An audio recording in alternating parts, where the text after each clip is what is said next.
Yawwa. So, kamar yadda muka sani dai mu mutane ne wanda muna amfani da AI, muna kuma amfani da shi ne ba don mu nuna mu mun isa ba ko mu je inda ba mu je ba. A'a, kawai muna amfani da AI ne saboda menene? Abu ne wanda yake na zamani da ya zo. Da ya kasance sai ka je sai ka je Photoshop irin shagon ɗaukan hoto, a ɗauke ka hoto kai kwana biyu, uku, sati biyu ma bai fito ba.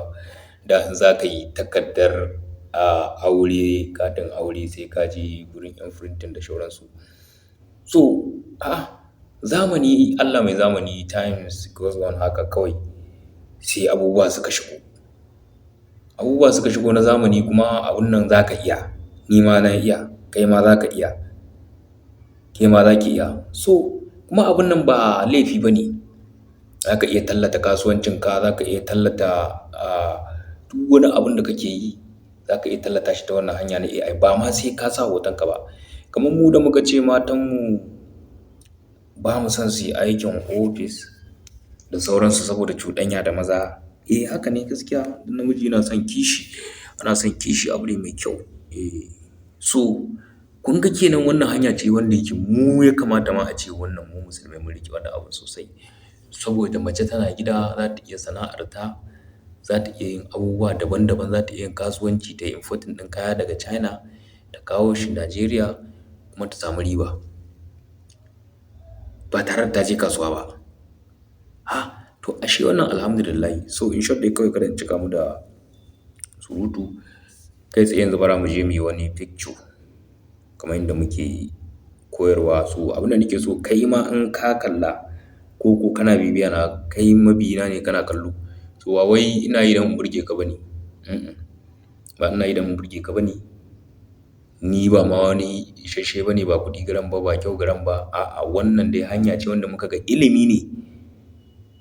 Tunda ilimi ne ana amfanuwa da shi, ana ƙaruwa da shi, abu ne alkhairi ne, to why not mu yaɗa shi ga al'umman mu ma. Wannan shi ne kawai dalili, shi ne manufanmu. So kai ma in ka kalla ka kwatanta kai ma irin naka basiran. Haka nake so, ba wai kai ta kallo na ba. Ni ba ina buƙatar kai ta kallo na ba ne. Kai ma ka zama creative, in ji bature ko? Ka zama mai ƙirƙira. To Allah ya sa mu dace. So kamar yadda muka sani dai na je na yi copying ɗin prompt ɗina kamar yadda muka sani. Na farko dai dama idan ka buɗe Gemini, da yawa dai yanzu mutane kowa na da Gemini. Wannan AI ɗin ai yayi suna a duniya. Ga shi nan wasu su ce Gemini, wasu su ce waye. Ga shi nan dai yanda ta yi ma za ka faɗi kawai. Ka gane. To yanzu za mu tafi mu rubuta shi. Za mu je mun anta yanzu. Already na yi copy ɗin prompt ɗina. So dama dai kamar yadda muka sani, idan ya buɗe interface ɗin shi haka za ka gan shi.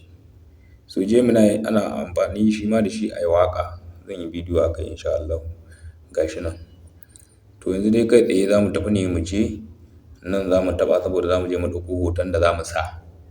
Mu ma mai namu irin wanda na gani a wani guri. Wannan ba ni na ƙirƙire shi ba. To kai tsaye za mu tafi. Yawwa. So ga shi nan mun bayyana.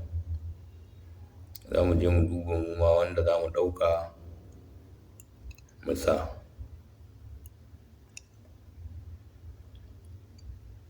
Bara mu maka wannan mai code ɗin nan. To ga shi mun maka shi. So yanzu kai tsaye ga inda wani ɗan abu ke blinking can. Nan zan danne da ɗan yatsa na. Da ɗan yatsan ka za ka danne shi kawai sai ka ɗaga. To kana ɗagawa ga wani abu nan sama ya ce paste a hannun hagu.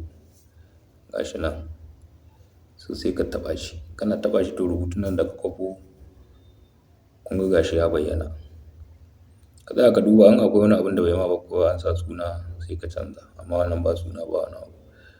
So abu na gaba da za a yi shine ga wani ɗan abun nan. Ɗan aron nan to shine in ka taɓa shi ka harba mai kenan. To na harba mai. Yanzu mu jira mu ga sakamakon abin da zai bamu. Ga shi nan yana kan aiki. Ga shi nan. Wannan gayi ya kai gayi. Babban gayi ne gaskiya. Wai ka iya ai kai fa duniya ne. kun gani da Allah in a minute an riga an gama shi, an riga an buga shi in a minute. Kun gani? So wannan shi ne. To ya za mu yi saving ɗin shi? Sai ka taɓa tsakiyan shi haka, kana taɓa tsakiya haka, haka na taɓa tsakiyan shi kenan. Zai fito ma da aro gata nan. To wannan aron dai ita ce za ka taɓa ta sai kai saving ɗin shi.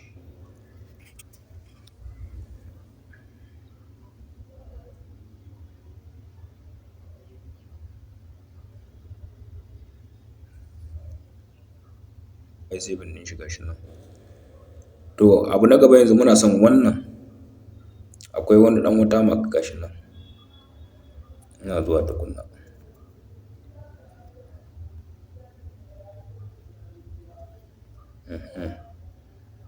Wannan ɗan watermark ɗin, watermark ne gashi. To muna buƙatar mu cire shi. To a nan gurin za mu yi amfani da wani application wanda ake kira Snap, menene? Na ma manta suna nai idan ƙaniya ta yi, amma dai na san shi a zahiri. Snapseed.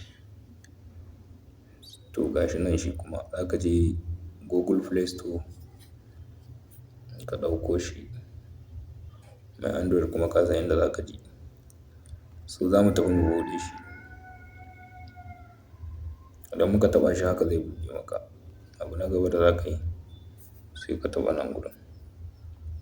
To alhaji in ka taɓa nan gurin zai fito ma da hotuna. To ga hoton nan sai ka taɓa shi.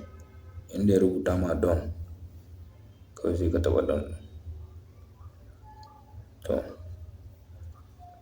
yanzu abin da za mu yi, za mu zoom in ɗin shi, za mu yi zoom in ɗin shi haka.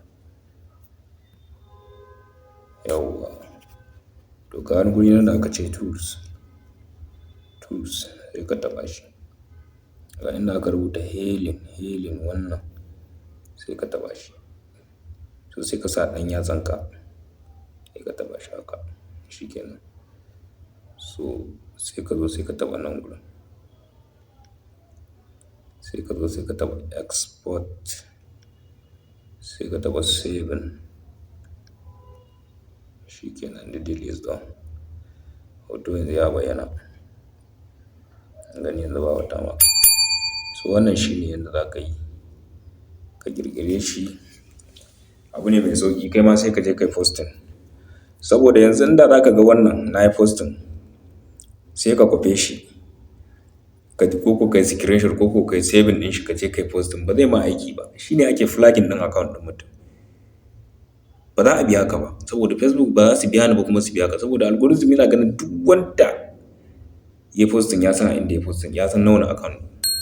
So wannan account na farko wanda ya zama shi ne creator ɗin to shi ne za a biya. In kana creating ɗin hoto, ko hoto kake posting kullum kai creator ne na hoto.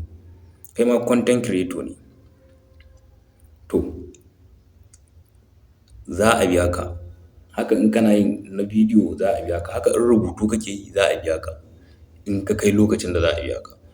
To why not mutanen mu ba za mu koyi wannan abun kuma mu riƙe wuta muna yi har a yi haƙuri a kai ga nasara. Kuma mun fi son kawai mu dai rana ɗaya mu tashi mu ga mun yi kuɗi. Ai ba zai yiwu ba. Rayuwa is in ce step by step ne in ji bature. Takawa ake a hankali, a hankali, a hankali. Hawan hawa ne in ji ɗan Fulani. Ya ce hawan hawa. Ɗan Fulani ne ya je gida ya ga gida. Ya ga gida upstair, 2-story building. Kawai sai ya tsaya yana kallo. Sai wani ya zo ya ce, "Kai, ya kake kallon gidan nan? Na gan ka ina kallon ka awa 11 kai kana kallon gidan nan saboda haka duk awa ɗaya naira 1000 ne. Kuɗinka 11,000." Sai ya ce, "A'a ranka ya daɗe wallahi tallahi ni ba awa na 11 ba awa na 4." Ya ce, "To kawo 4,000 kenan." Ya ce, "Yanzu kuma 4,000 zan bayar." Ya ce, "Eh." Sai ya bashi. Da ya bashi 4,000 sai da ya wuce sai ya ce, "Kai wallahi wannan bahaushen wawa ne. Awa 12 ne ina kallo na ce mai awa 4 ne." Kaga wai ya cuce shi. So Allah ya sa mu dace. See you in my next video. Idan muka yi subscribing saboda samun bidiyo irin wa'innan. Sunana Ibrahim Digital.